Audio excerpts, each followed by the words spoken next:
DXM is seen as a «loser» drug by many in modern-day drug culture, and as such it isn't really seen as a serious tool for visionary or spiritual purposes. I feel quite differently based on my experiences. On the day of my trip, I skipped dinner and instead drank Robitussin maximum strength cough syrup, about 6 ounces. Real Robo, as opposed to generic Tussin, is far too disgusting for me, so I had to stop early. After taking in the 6 ounces though, I took an additional 800 mgs in powder. I was shooting for a total dose of 1,500 mg, planning to work my way up to it, though I only totaled around 1,300 mg for the day. An hour or so after dosing I felt the effects coming on very strong. My vision doubled and I started to become dissociated. I was chatting on IRC when someone just had to mention puking, which in my just starting to trip state caused a bad reaction. I lurched to the bathroom and vomited fiercely, though I maintained control after the initial thrusts, because I wanted to preserve that I dosed. My rule of thumb with DXM is if it's been in your stomach an hour, you've absorbed it. Still, I wanted to keep the mixture in my stomach. This vomiting killed off my dissociation though, and I went back up to my room and took 200 mgs more to supplement what I had just lost. So at about T+3 hours, when my trip was in full blast, I robo-walked to my smoking chamber, turned off the lights, and let the DXM play with the slight amount of ambient light in the room. I began to smoke a pipe of herb. The flicker of my lighter being the brightest and most mysterious thing I could comprehend in my tripping state. I was observing the DXM pattern, a fractal image of abstract blobs and simple shapes in low-hue colors.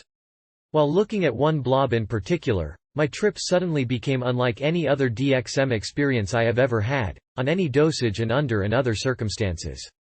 One moment I was sitting back, looking into the pattern, and the next, the pattern seemed to approach me and I was drawn in. Suddenly the shapes and patterns became much more clean, defined, and vibrant. Out of nothing, buildings suddenly arose around me. Gigantic structures with fantastic sci-fi kinds of architecture. One in particular amazed me. It was pyramid-shaped on the base, but at the top where the tip of the pyramid would be, there was a large sphere.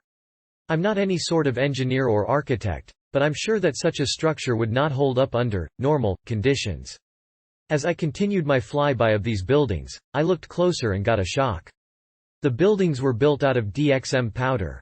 I know and realize this was a hallucination, and that you can't build a safe structure out of DXM powder. But while I was in this state it seemed to be a logical building material. I looked around at the buildings a little more, but by then I was drifting down the ground, very gently, very controlled. I saw people. There were all sorts of people, those in business suits, those in casual, mothers, fathers, children, people of all ages. A few cars were driving on the street, but there didn't seem to be an emphasis on motorized travel. There were far too many sidewalks and paths in the city. The streets and cars, of course, were made out of DXM powder. As with the buildings, and please do bear with me, I know it gets really strange at this point. The people were made out of DXM powder. There was no black, no white, no Asian, no race of any distinguishable sort. All the people were the same brilliant but dulled white of DXM powder. They looked normal, except for being made out of the powder form of a dissociative anesthetic. One of them, a middle-aged man in a hat, smiled at me and pointed. My gaze was drawn to a huge tree planted in a pot of soil, which, surprise, was DXM powder. As I looked a little more, I came to yet another realization: the giant tree was a fantastically large cannabis plant. It must have been 20 to 30 feet high, thick and juicy looking. It was bright neon green with red-orange hairs which stuck out like leaves. I know cannabis plants can grow into trees if they're left alone and allowed to grow, but certainly they would never reach the stature of the plant which stood before me. I took in everything for a moment, the entire city with its foundations to its buildings and people, all made out of DXM powder. Standing in vibrant contrast were the cannabis trees, which were numerous on every block. Those skirted across my mind. How is all of this possible? And I began to sink again. I now traveled under the ground, and began to shrink in some way as a molecule of DXM was presented to me. I'm not a chemical genius, either, if you're wondering. I'm a communications major, and thus could barely follow what I was being shown, but it seemed that DXM, when manipulated in the right way, turns into a very flexible crystal.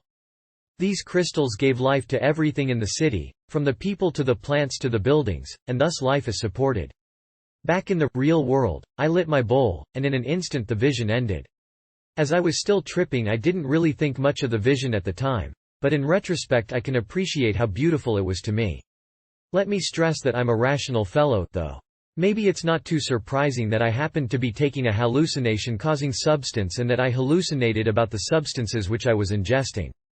My peers told me something along the lines of, when you see a world made completely out of drugs, you know you're really messed up. But the city was so much more than that. I've never had a visual effect from DXM like the city, and I don't know that I ever will again. Perhaps with luck I will one day see the city. A lot of other people often see fantastic things on high-level doses of DXM. But this was the first I had ever experienced, and it just seemed so crisp and real.